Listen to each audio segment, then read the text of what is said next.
pikir dia babu? Enggak Mas, aku nggak pernah nyuruh ibu kamu untuk ngerjain semua keperluan rumah. Ibu kamu itu juga ibu aku. Alah, dasar menantu tukang bohong. Sengaja banget harus nyapu di tengah biar aku nggak bisa nonton TV. Gitu. Tapi ibu capek. Dari pagi beres-beres rumah. Ya ampun, kamu baik banget sih. Ya ampun! Laki-laki ini siapa? Hai orang-orang yang beriman, peliharalah dirimu dan keluargamu dari api neraka yang bahan bakarnya adalah manusia dan batu. Jaganya malaikat-malaikat yang kasar, keras dan tidak mendurhakai Allah terhadap apa yang diperintahkannya kepada mereka dan selalu mengerjakan apa yang diperintahkan. Quran Surat At-Tahrim ayat 6.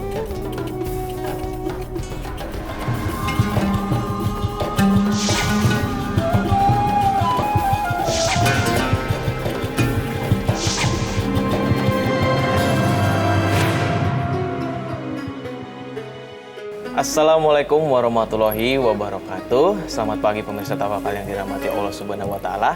Senang sekali rasanya saya Mario Wiris dan rekan saya Angel Elga kembali menjumpai Anda pada acara Tawakal pagi hari ini. Assalamualaikum Angel. Waalaikumsalam. Bagaimana kabarnya? Alhamdulillah baik. Alhamdulillah. Dan kita kehadiran juga dengan Ustadz Bahori. Langsung saja saya sapa. Assalamualaikum Pak Ustadz. Waalaikumsalam warahmatullahi wabarakatuh. Bagaimana kabarnya Pak Ustadz? Alhamdulillah pagi yang cerah, mudah-mudahan membawa keberkahan, tambah iman dan tambah ilmu kita semuanya. Amin. Terima kasih. Dan juga tidak lupa kita kehadiran narasumber kita yang akan menceritakan tentang kehidupan beliau.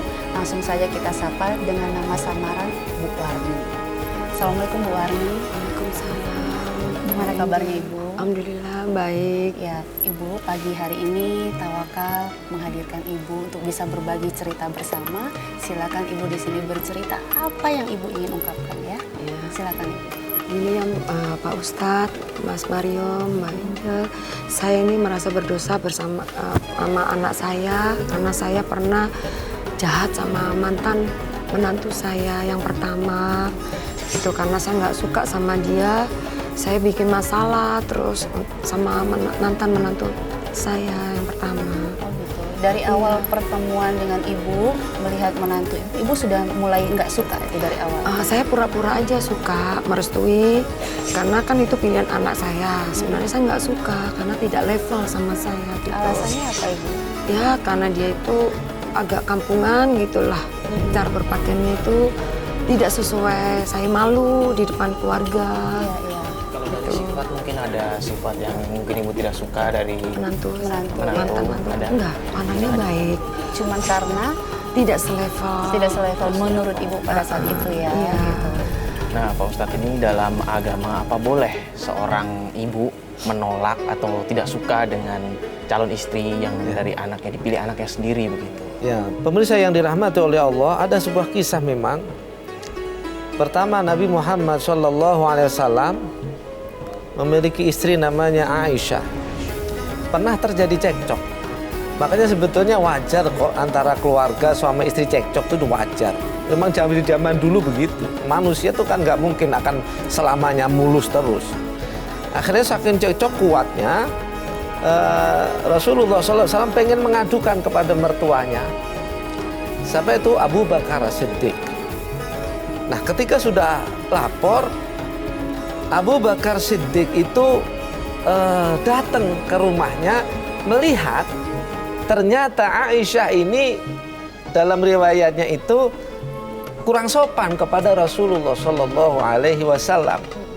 Jadi mungkin membentak atau suaranya agak keras sedikit lah kira-kira gitu.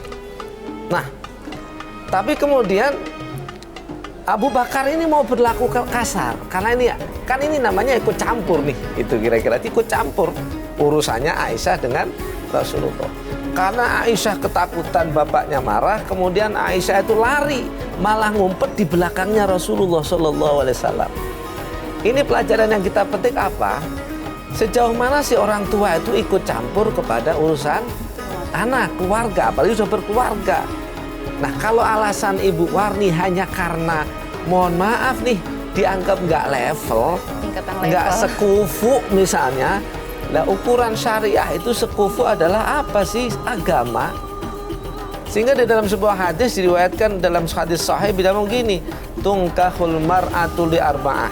Nah, perempuan itu biasanya dipilih untuk menjadi pasangan hidup. Orang laki-laki milihnya tuh biasanya alasannya ada 4. Pertama, lima liha, karena dia punya harta. Kedua adalah linasabiha, karena keturunannya orang top. Yang ketiga lijamaliha, karena cantiknya. Jadi laki-laki itu main dia aja deh. Tapi ada yang keempat loh, lidiniha, karena agamanya. Nah, Rasulullah berpesan, fahfad bidzatiddin, peganglah kepada agamanya. Nah, agama itu kaitannya biasanya dengan akhlak, sopan santun, taat ibadah. Lah kalau ibu punya menantu sudah baik, ibu aja udah ngakuin luar biasa akhlaknya. Cuma gara-gara mohon maaf nih pakaiannya nggak sopan, kan diganti saja, dibeliin pakaian yang bagus. Ini pelajaran kita, pemirsa yang dirahmati oleh Allah. Agama itu kata Rasulullah standar. Sehingga Rasul mengatakan fadfad bidzatiddin taribat yadak. Perhatikan agamanya dulu. Taribat yadak kalau kamu nggak peduli dengan agamanya, taribat yadak. Taribat itu turab, tanah. Kalau kamu nggak peduli dengan agamanya menantu kamu, apalagi anaknya milih gara-gara ini udah baik nih, cuma orang kampungan, ini orang desa, gitu kan. Taribat yadak itu tanganmu akan kotor. Kotor artinya apa? Rugi Anda, nyesel nantinya. Nah, pelajaran kita adalah orang tua jangan banyak ikut campur terlalu dalam kepada urusan anak, apalagi urusan keluarga. Gitu. Nah, Ibu Warni, kan Ibu nih mau tidak mau menerima pernikahan anak dengan menantunya ya gitu. Nah, setelah menjalankan pernikahan, perlakuan menantu dengan Ibu Warni itu bagaimana? Dia baik sama saya, tapi saya memang nggak suka sama dia dari awal. Karena saya udah punya pilihan gitu. Makanya saya mau fitnah dia supaya rumah tangga anak saya itu berantakan gitu. Hal terburuk apa yang pernah ibu lakukan kepada menantu ibu gitu? Ya saya fitnah sama anak mantu saya itu. Saya bilang anak mantu saya itu bawa laki-laki ke rumah gitu biar rumah tangganya berantakan.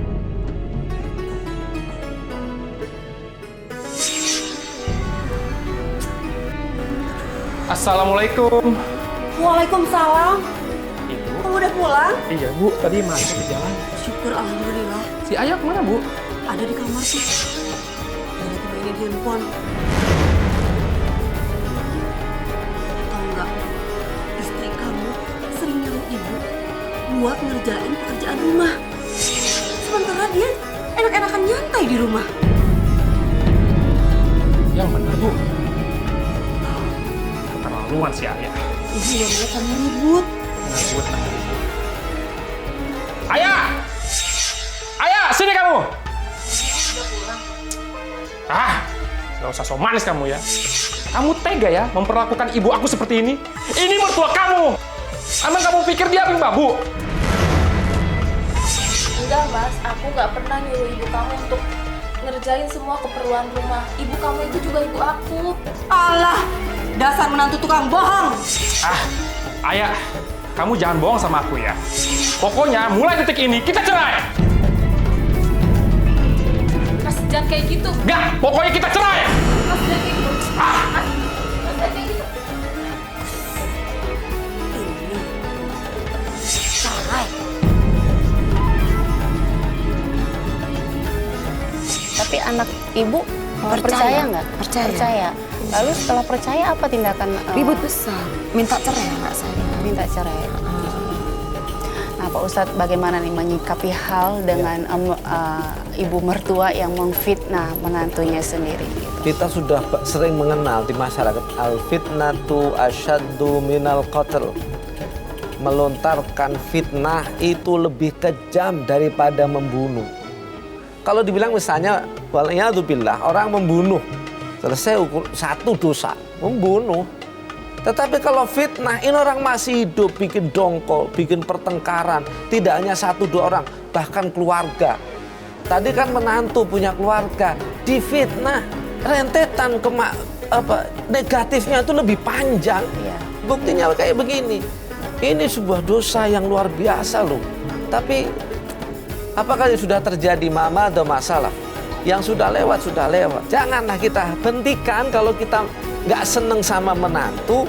Coba lihat nggak senengnya karena apa? Apakah orang mulia itu ukuran karena punya harta? Apakah kemuliaan itu dihitung dari kecantikan? Apakah kemuliaan itu dihitung dari nasab? Tidak. Kemuliaan seseorang itu karena agama. Karena agama itu akan menyebabkan orang jadi mulia, bertakwa, akhlaknya baik. Sehingga kita salah menilai orang kalau dia dari zahir saja. Cakep boleh. Innallaha jamil yuhibbul jamal. Allah itu cantik dan mencintai kecantikan, keindahan. Tetapi ini akhlaknya bagus, cuma gara-gara nggak srek. Katanya nggak level. Bahasanya nggak cantik lah kira-kira gitu. Ibu punya pilihan sendiri. Sehingga melakukan kejahatan. Na'udzubillah. Setelah anak ibu bercerai dengan istrinya itu, ibu apa yang ibu lakukan? Langsung saya jodohin sama Pilihan ibu. pilihan saya. Langsung saya lamarkan gitu. Dan anak ibu bagaimana itu? Mau. Langsung mau ya. Mau. Sempat Karena demi saya mau dia. sempat kenalan dulu nggak atau kayak ta'aruf dulu atau pacaran kenalan dulu. Berapa lama jedanya? Cuma sebulan langsung saya nikahkan. Menikahkan. Setelah bercerai dengan menantu ibu yang sebelumnya, Iya. terus cerai langsung kawin lagi. Iya. Setelah terjadi pernikahan itu bagaimana menantu ibu yang sekarang? Apakah sesuai dengan keinginan ibu gitu? Pertama memang sesuai ya, orangnya kelihatan memang baik, cantik di mata keluarga. Semua memuji karena kecantikannya dia, ya selevel lah gitu. Seperti apa yang ibu harapkan? Iya. Terus? Tapi kemudian harinya saya memang terlalu memanjakan dia ya, Mbak Angel, Mas Mario. Apa-apa saya kerjain, tahu-taunya terlanjur gitu. Dia bukan berubah, malahan bikin saya seperti pembantu. Ibu, ngapain sih di situ? Minggir, aku lagi nonton di sini malah sengaja dia nyapu-nyapu di situ. Sengaja banget, harus nyapu di tengah biar aku nggak bisa nonton TV. Gitu. Tapi ibu capek. Dari pagi beres-beres rumah. Terus, masalah gue? Kan emang kerjaan tugas ibu untuk ngebersihin rumah. Nggak usah lebay deh, banyak gaya banget. Ibu capek? Capek ya, Bu ya? Kasian, oh iya, sampai keringetan. Ya ampun, kasian banget ibu, capek banget ya, Bu ya. Kerja keras ya, Bu ya. Haus, ibu haus, iya. Nih, aku kasih minum ya, biar ibu nggak haus nih.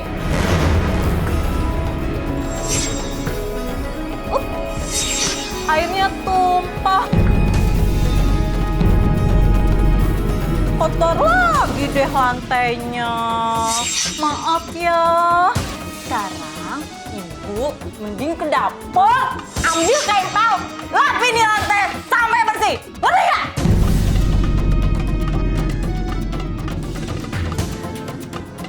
Kamu tega sama ibu kayak gini. Ih, berisik banget. Nggak mau peduli. Pokoknya kerjain sekarang. Jangan main macam. Pak Ustadz, ini kan kalau kita dengar ini artinya kan ibu ini sendiri memilih jodoh untuk anaknya salah. Dalam ukuran Islam, bagaimana cara-cara kita sebagai orang tua memilih calon pasangan buat anak kita sendiri gitu? Nah ini bisa jadi anaknya baik, anak laki-laki. Tadi ibu bilang mau gara-gara pengen membahagiakan ibunya, saya mau ikutin ibu saya. Tapi ternyata apa yang beliau ceritakan terbalik. Ini sebetulnya sedekah Rasulullah Shallallahu Alaihi Wasallam. Rasulullah benar. Yang dikatakan Rasul tadi, kalau Anda mencari menantu, jangan yang tiga tadi. Jangan karena cantiknya, jangan karena nasabnya, jangan karena hartanya. Perhatikan agamanya. Ini membuktikan sudah akhlaknya wal'iyadzubillah. Ibu mertuanya yang seharusnya itu dimuliakan seperti memuliakan ibunya sendiri, dijadikan seperti pembantu. Ini sebuah pelajaran besar. Jangan sampai kita mengukur dari zahir, ini yang penting. Karena harta, nasab, kecantikan zahir, hatinya tidak ada. Nah kalau kita mau memilihkan anak kita jodoh, Kita ikut panduan Rasulullah Shallallahu Alaihi Wasallam. Gak usah panduan nafsu kita, gak usah panduan tetangga kita, gak usah dengerin orang. Panduan Rasulullah sudah paling bagus. Apa itu? Agama. Itu yang paling penting. Ibu Warni, anaknya tahu nggak kalau misalkan Ibu Warni diperlakukan seperti itu? Apakah Ibu Warni pernah cerita sama anak Ibu? Nggak pernah. Dia tuh kalau mau perlakukan saya suruh ngepel, nyapu, cuci pakaiannya dia main HP itu setelah anak saya berangkat ke kantor. Berarti kalau ada anak Ibu Pura-pura mandi sama saya. pura-pura manis. Iya. Selain menyuruh ibu nih, ya, menyuruh ibu, apalagi yang dilakukan menantu ibu tuh? Dia kadang-kadang suka bawa cowok gitu ke rumah. Aku seneng deh kamu udah nemenin aku seharian hari ini. Ya ampun, kamu baik banget sih. Ya ampun, laki-laki ini siapa? Kamu itu sudah punya suami. Gak pantas bawa laki-laki ke sini. Apalagi suami kamu lagi kerja di luar kota. Gak pantas tahu. Ibu kalau ngomong kecilin suaranya, ngerti nggak? Sekarang ibu mending ke dapur bikin aku minuman sama teman aku, ngerti? Sekarang pergi ke dapur. Itu punya suami. Sekarang ibu mending ke dapur buruan, aku udah haus soalnya, ya? Ngerti ya? Dan satu lagi, ingat Mas Teguh nggak boleh tahu soal itu. Kalau Mas Teguh tahu, aku nggak akan segan-segan. Pergi. Nah, Pak Ustadz, ini bagaimana nih tanggapan Pak Ustadz dengan menantu dari Ibu Warni ini, ya kan? Karena Justru kalau dalam posisi begini, ibu harus tegas. Tegasnya dalam apa? Kan melihat kemungkaran. Kalau melihat kemungkaran begini ibu malah jangan takut. Kita berbalik dulu. Ketika memfitnah menantu yang baik, kita berani. iya, Memfitnah padahal kemaksiatan. Sekarang ada kemungkaran, kan begitu. Harus kan lebih berani, betul. harusnya. Kita kan perintahnya amar ma'ruf nahi mungkar. Dia seorang perempuan, bawa masuk laki-laki. Ibu melihat, naudzubillah, ini mungkar, ini kemaksiatan. Ibu harus berani. iya. Nah, ini yang harus dilakukan. Iya. Nah, begitu. Nah, tadi kan Pak Ustadz udah bilang ibu harus lebih berani karena yang ibu lihat ini adalah ketidakbaikan dalam rumah tangga anak ibu sendiri gitu kan. Jadi selama ini ibu cerita nggak sama anaknya Enggak, karena saya kelakuan? malu. Nggak cerita? Enggak, saya malu karena itu pilihan saya. Sampai sekarang tidak tahu anaknya? Nggak tahu. Ibu Warni. Besar juga nggak ada yang tahu. Lalu Ibu Warni bagaimana menyelesaikan masalah ini dengan Saya cuma diem saja. Nggak berani negur. Kalau saya tegur takut saya kena sama anak saya. Nah, ini penting nih. Ayo pemirsa dan Ibu Warni, kita rubah. Walaupun dulu kita yang milihin, ternyata salah. Itu tidak aib loh, tidak salah loh kalau yang salah kita benerin. Iya, kita ngomong, iya saya salah pilihan. Itu jauh lebih baik daripada kita sekarang nahan. Ditahan, malu kan itu pilihan saya. Enggak, salah, nggak apa-apa. Begitu, kita ingatkan. Itu namanya apa? Tawassau bil haq. Menasehati untuk kepentingan yang hak. Jangan malah ada yang hak kita nggak mau. Dulu yang dolim kita mau melakukan sesuatu, Ibu. Nah, dari sekarang, kalau kita sudah melakukan, oh ya saya salah pilih. Ayolah, diganti dengan yang lain dengan ngomong. Dikasih tahu pelan-pelan. Begitu, dan jangan memfitnah lagi tentunya. Mungkin sekarang kan, mohon maaf, sekarang bisa cari alat bukti. Pakai handphone, difoto. Misalnya kan begitu. Demi apa? Menyelamatkan menantu, menyelamatkan anak. Kan begini Bu, kata Rasulullah begini, unsur akhaka dzaliman aw mazluman. Bantulah saudaramu. Ini padahal anak ini, menantu. Bantulah saudaramu, tolonglah anakmu. Tolong dengan apa? Orang yang dolim atau yang mazlum, yang terdolimi. Rasul menyuruh orang yang terdolimi suruh nolong. Orang yang berbuat dolim disuruh menolong. Sampai sahabat, bagaimana cara menolong orang yang berbuat dolim? Kalau orang yang didolimi, kita tolong. Nah, kalau menolong orang yang berbuat dolim, kata Rasulullah, stop perbuatannya. Nah ini Bu, Ibu apalagi sudah Masya Allah, Insya Allah lah. kita nanti doakan mudah-mudahan diberi Tapi hidayah. Ibu Warni ada nggak keinginan Ibu datang atau enggak Ibu punya keinginan juga memperbaiki semuanya terus ngomong sama anak? Mau, tapi saya malu. Malu ya? Aja. Saya kepingin ketemu sama anak mantu saya yang lama, sama cucu saya. Oh gitu. Sama suami anak Ibu juga Ibu nggak ngomong sama sekali sekarang? Enggak. Warni, ini karena Ibu bilang Ibu pengen memperbaiki kesalahan Ibu, tim sudah memanggil, membantu mencari tahu anak Ibu dan mengundang anak Ibu ke sini. Bagaimana Ibu bersedia bertemu, mengungkapkan perasaan Ibu? Iya. Kita undang aja langsung ya. Ada nggak? Sudah ada. Waalaikumsalam. Iya, silakan. Assalamualaikum. Alhamdulillah. Ya, Mas, dan tadi Mas sudah dengar tersendiri. Iya. Tadi di belakang juga kan bagaimana Ibu Mas ingin meminta maaf juga, ingin memperbaiki, mencoba gitu. Mungkin ada yang ingin Mas sampaikan atau Ibu sampaikan. Silahkan, mumpung sudah bertemu sekarang. Ya saya kaget aja dengar cerita Ibu tadi ya. Apa yang setelah saya lakukan itu saya kayaknya baru tahu kalau saya kehasut. Selama ini memang nggak ada curiga dengan Ibu sendiri Iya, ya? saya kan berpikir nggak mungkin lah orang tua bohong. Tahu-taunya setelah dengar cerita ini saya kaget, astagfirullah kok sampai seperti ini. Tapi Mas Teguh sempat ini nggak komunikasi dengan mantan istri nggak? Mau benar atau enggak apa yang diceritain oleh Ibu Teguh sendiri? Kalau waktu itu saya nggak komunikasi, saya langsung marah aja. Udah pokoknya jengkel aja deh. Apapun itu yang ya. penting percaya sama Ibu gitu Ya, ya? saya percaya. Terus menikah lagi dengan istri yang sekarang ini, dengan perlakuan istri yang sekarang dengan ibunya tidak baik, itu Mas Teguh juga tahu? Saya baru tahu ini ya. Baru tahu sekarang iya, ya? baru tahu sekarang. Sempat kaget nggak? Sempat kaget. Tapi justru yang saya bingungnya kenapa Ibu nggak ngomong sama saya. Tapi keseharian itu perlakuan istri Mas Teguh bagaimana? Mencurigakan nggak? Kalau di depan saya sih, saya nggak curiga. Seperti baik-baik aja, kayak ibu saya dilayanin, apa-apa selalu dibantu. Tapi ternyata di belakang saya malah berbeda. Oh gitu. Ini bagaimana Pak Ustadz? Sini kita sudah dengar sendiri begini, akhirnya terbongkar. Mas Teguh dengar sendiri apa yang dilakukan ibunya. Nah ini Pak Ustadz ingin saya tanya. Ya, Mas Teguh bisa pindah sini biar saya nasihatin petani. Pak Ustadz ada yang saya tanyakan ya? Apakah cukup untuk seorang ibu hanya meminta maaf? Ya, pertama begini.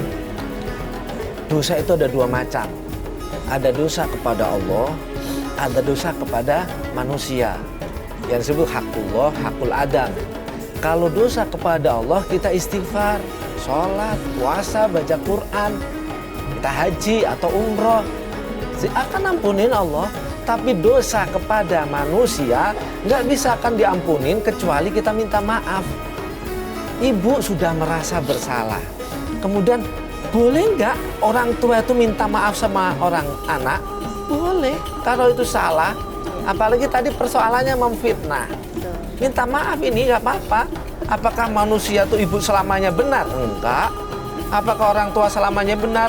Enggak juga. Kalau itu salah, saya salah, Nak. Ternyata dulu begini-begini. Tapi ingat, Mas Teguh sebagai anak harus ampunin, selesai.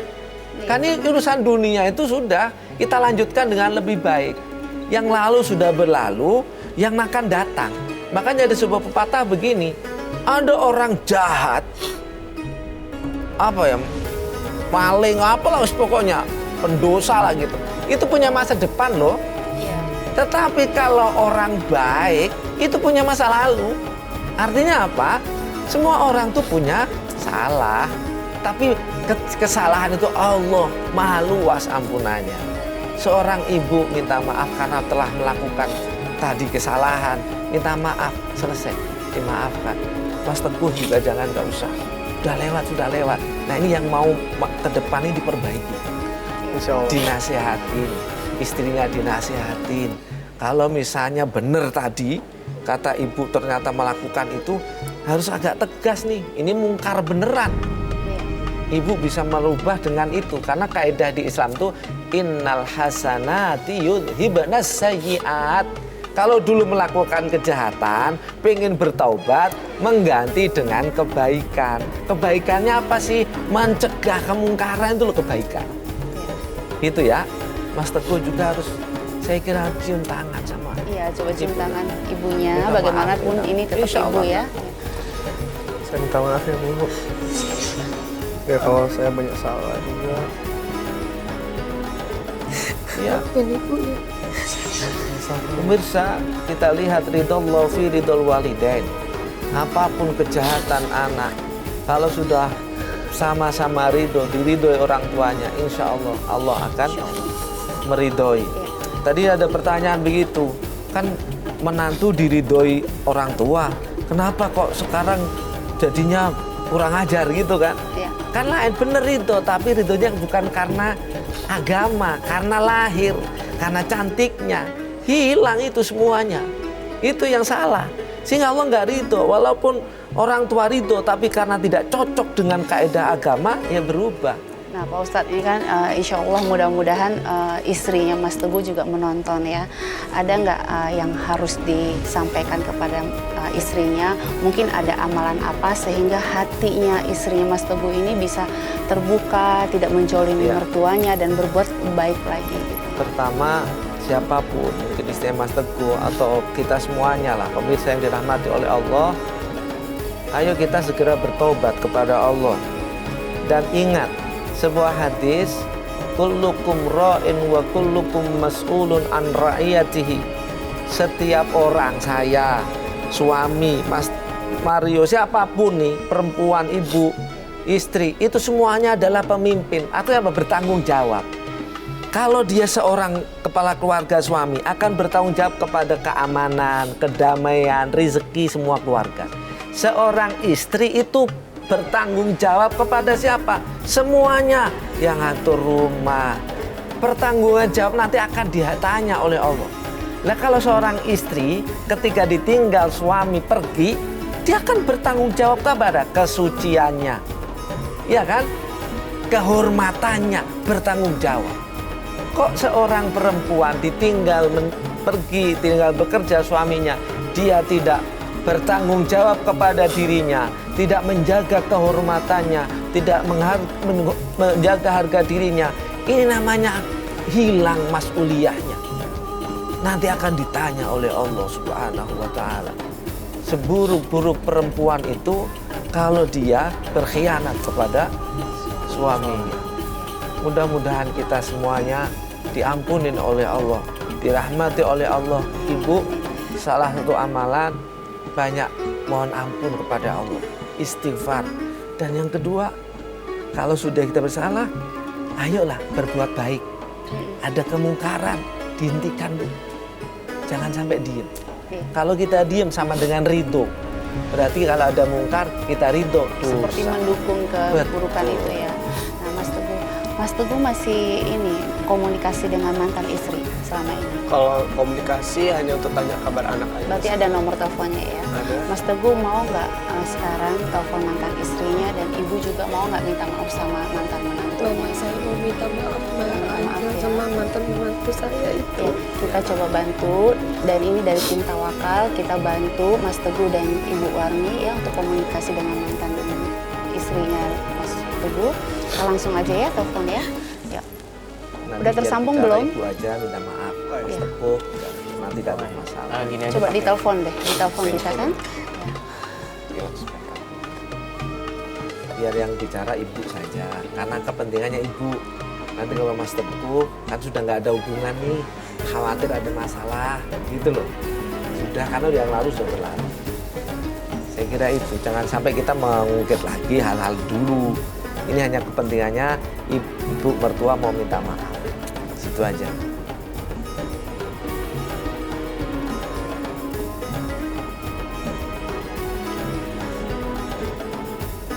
Dan ibu kalau minta maaf, nggak perlu banyak cerita. Nah, ada kesalahan saya. Nggak usah cerita yang bahwa ibu lakukan, nggak usah. Iya, halo, Assalamualaikum. Waalaikumsalam. Ayah. Iya Mas. Ini ibu mau bicara, boleh? Ada waktu kan?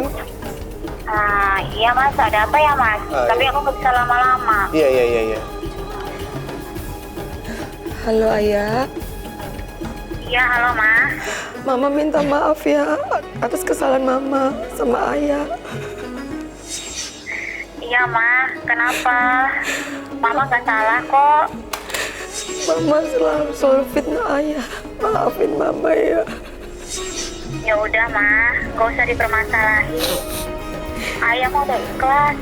Ini semua udah takdir Ma. Ayah sekarang juga udah bahagia sama anak-anak. Walaupun Ayah sudah nggak sama Mas Teguh, tapi tetap kok anak-anak Ayah itu anak dari Mas Teguh dan neneknya juga Mama. Ntar kapan-kapan kalau ada waktu, Ayah pasti nemuin kalian demi anak-anak. Udah Mama nggak usah nangis, nggak usah nyesal. Iya, Mama ini udah garis jalannya Allah, Ma. Ayah udah ikhlas banget. Ayah juga udah maafin Mama kok. Mama malu sama Ayah karena sudah fitnah Ayah. Gak apa-apa, Ma. Ya udah ya, Ma. Aku mau jemput anak sekolah dulu. Nanti kita lanjut lagi telepon-teleponan biar ntar Ayah yang telepon Mama buat anak-anak Ayah ya. Iya, Mama tunggu ya. Mama kangen sama anak-anakmu. Iya, Assalamualaikum, Ma. Waalaikumsalam. Alhamdulillah, sesuai dengan kaidah syariah, kalau seseorang sudah minta maaf dan dimaafkan, Allah akan menghapus sudah. Ini sebuah hikmah yang luar biasa. Tinggal kita ganti dengan amal-amal soleh, dengan kebaikan, amar ma'ruf nahi mungkar. Ini kaidah umum nih. Kalau butuh kita berbuat maksiat, kita beramal soleh. Selain beramal soleh, nahi mungkar nih. Tadi sekali lagi kaidah keluarga, kalau ada kemaksiatan kita hentikan. Mudah-mudahan diampuni semua dosa-dosa kita oleh Allah Subhanahu wa Ta'ala. Dari semua cerita nih Pak Ustadz ya, apa ya hikmah yang bisa kita dapatkan gitu Ya, dari semuanya ini? Pemirsa yang dirahmati oleh Allah, pertama, tinggalkan kebencian kepada seseorang gara-gara kita nggak seneng fisiknya. Kita lihatlah akhlak, agama itu nomor satu. Yang kedua, jangan kita memfitnah. Al-fitnatu asyaddu minal qatl. Dan yang ketiga, kita lakukan kebaikan untuk menghapus maksiat yang lalu. Dan yang keempat adalah cegah kemungkaran. Saat ini orang itu mencegah kemungkaran berat, tapi harus kita lakukan. Kalau mengajak kebaikan itu gampang. Ayo sholat, ayo puasa. Tapi orang mencegah kemungkaran itu butuh effort yang besar, tenaga yang besar, keberanian yang besar. Ini yang harus kita lakukan. Mudah-mudahan kita semuanya ditolong oleh Allah. Amin. Baik, terima kasih Pak Ustadz Mukhori sudah meluangkan waktu untuk hadir di sini. Ya. Dan juga Ibu, Mas Teguh, terima kasih juga sudah mau datang sini bercerita tentang pengalaman hidupnya. Dan semoga kita doakan yang terbaik ya. Semoga silaturahmi keluarga kalian tetap terjaga. Ya baik pemirsa Tawakal yang dirahmati Allah Subhanahu wa Ta'ala, semoga kita bisa memetik pelajaran yang berharga di sini. Kalau begitu saya Mario Wirix dan rekan saya Angel Lega pamit undur diri. Wabillahi taufik wal hidayah. Wassalamualaikum warahmatullahi wabarakatuh.